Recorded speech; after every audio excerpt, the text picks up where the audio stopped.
Assalamualaikum warahmatullahi wabarakatuh. Perkenalkan, kami dari kelompok 8B Pendidikan Sejarah UNS Angkatan 2019.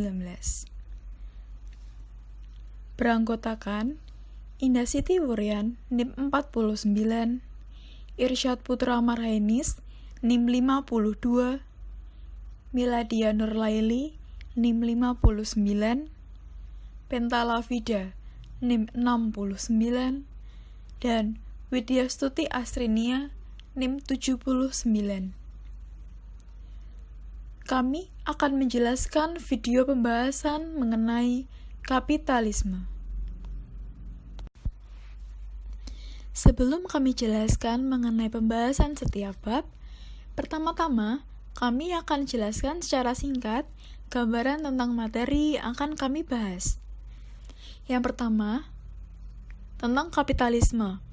Mulai dari pengertian kapitalisme, ciri-ciri sistem ekonomi kapitalisme, tokoh-tokoh pendukung sistem ekonomi kapitalis, pilar-pilar ekonomi kapitalis, dan juga kerangka dasar sistem ekonomi kapitalis. Yang kedua, kami akan membahas tentang pekerja pada masa ekonomi kapitalis. Ini berisikan klasifikasi jenis pekerjaan. Dan yang terakhir, kami juga akan membahas tentang imperialisme. Mulai dari pengertian imperialisme, lalu imperialisme kuno, dan imperialisme modern. Pertama-tama, kita akan membahas tentang apa sih yang dimaksud dengan kapitalisme itu?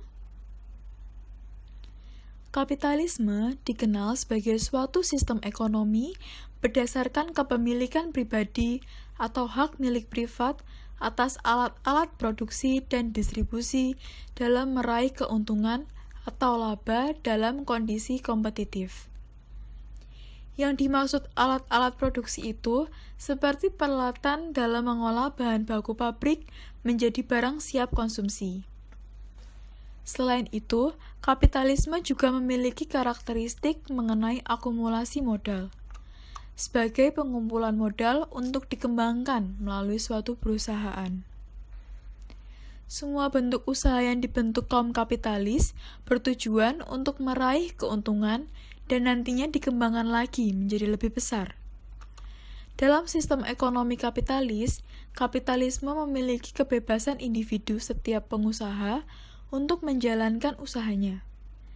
Sedangkan peran pemerintah hanya sebagai fasilitator, pengamat, dan pelindung dalam perekonomian. Kemudian, kita akan membahas mengenai 4 ciri-ciri dari kapitalisme. Di antaranya, pemilikan perorangan, perekonomian pasar, persaingan, dan keuntungan. Kapitalisme memiliki 4 ciri utama. Ciri yang pertama adalah individual ownership atau kepemilikan perorangan. Hal ini berarti peralatan produksi yang digunakan dalam sistem kapitalis merupakan milik perorangan. Walaupun demikian, kepemilikan negara tetap diakui dalam wujud monopoli mengenai pelayanan jasa kepada masyarakat.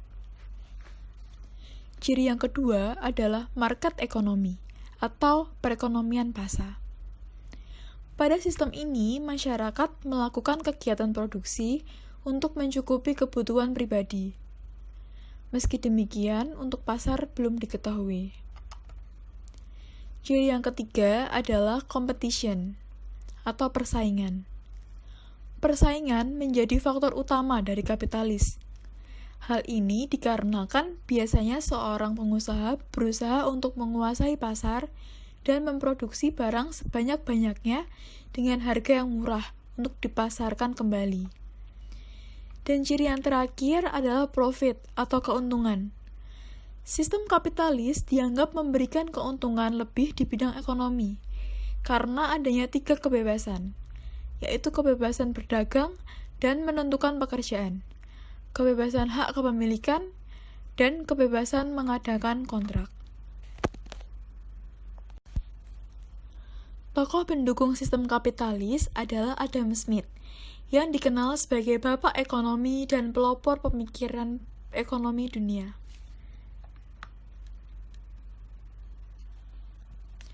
Pemikiran para ahli ekonomi klasik banyak dipelopori oleh Adam Smith. Salah satunya adalah dasar sistem ekonomi kapitalis. Tokoh mazhab klasik banyak memukakan gagasan bahwa segala kegiatan ekonomi yang dilaksanakan secara bebas dinilai lebih banyak memberikan manfaat bagi masyarakat lebih baik daripada sistem dengan campuran tangan pemerintah. Dalam pendapatnya, pokok utama dari sistem ekonomi adalah ketergantungan dalam meningkatkan perekonomian, kemajuan, dan kemakmuran kebebasan ekonomi didasarkan pada individu yang melakukan pekerjaan guna memenuhi kebutuhan hidup.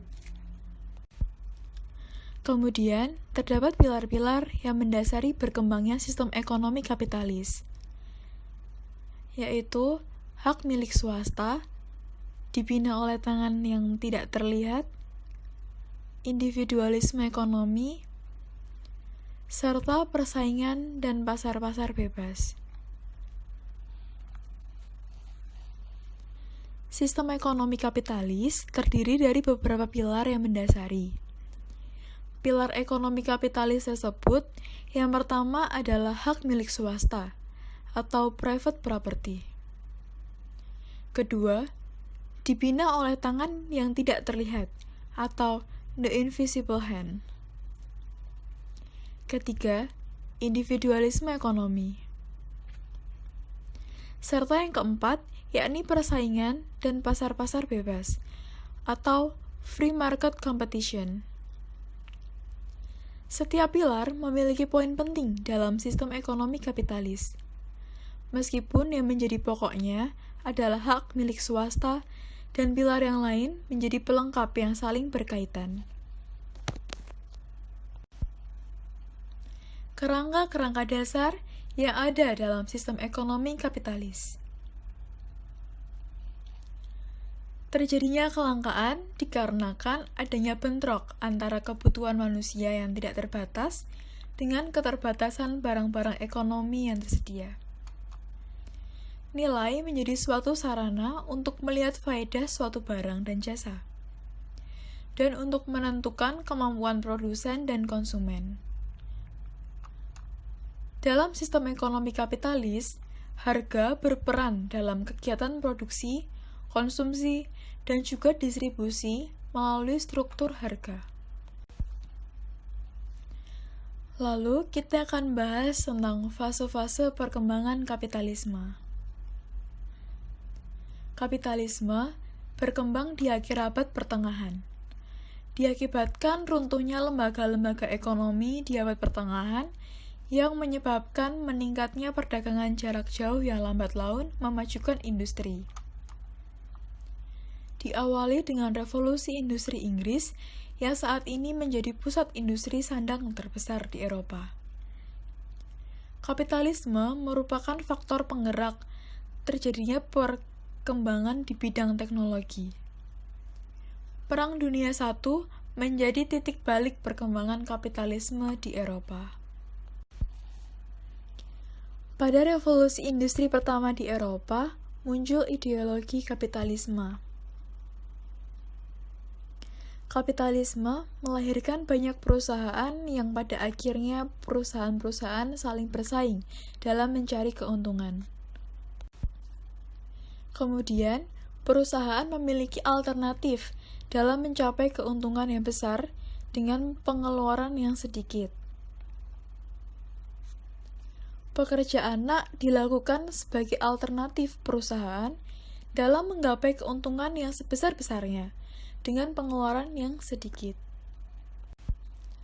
Kemudian, kebanyakan anak-anak yang dipekerjakan berasal dari kalangan bawah. Bahkan, para orang tua dari pekerja anak tersebut juga ikut bekerja dalam perusahaan-perusahaan demi memenuhi kebutuhan hidup. Kebutuhan hidup setiap keluarga pekerja anak yang serba kekurangan menyebabkan para orang tua dari pekerja anak juga turut untuk menjadi buruh di pabrik-pabrik. Lingkungan tempat tinggal para buruh juga sangat tidak layak. Lingkungan tempat tinggal para pekerja yang tidak layak huni menimbulkan permasalahan-permasalahan seperti terjangkit oleh penyakit fisik maupun penyakit sosial. Hal tersebut tidak dipedulikan oleh perusahaan. Lingkungan yang kotor, kumuh, dengan sanitasi yang tidak memadai, menjadikan anak-anak mudah terjangkit oleh berbagai penyakit. Belum lagi, mereka yang sudah terbiasa melihat berbagai penyakit sosial, seperti melihat tindak kriminalitas, orang dewasa yang mabuk-mabukan, hingga mereka dimanfaatkan oleh orang dewasa untuk melakukan tindak kejahatan. Selanjutnya adalah imperialisme yang melebarkan sayapnya di Eropa untuk memberikan pengaruh dari negara induk kepada negara jajahan dalam aspek sosial, ekonomi, dan budaya. Imperialisme adalah diartikan sebagai perluasan kekuasaan terhadap negara lain. Biasanya melalui penaklukan-penaklukan dengan menentukan hukumnya melalui kekuasaan, menaklukkan dan mengeksploitasi secara finansial dan ekonomi terhadap penduduk suatu negara atau wilayah tersebut. Ada dua bentuk imperialisme, yaitu imperialisme kuno dan modern. Cukup sekian pembahasan materi mengenai kapitalisme dari kelompok kami. Terima kasih.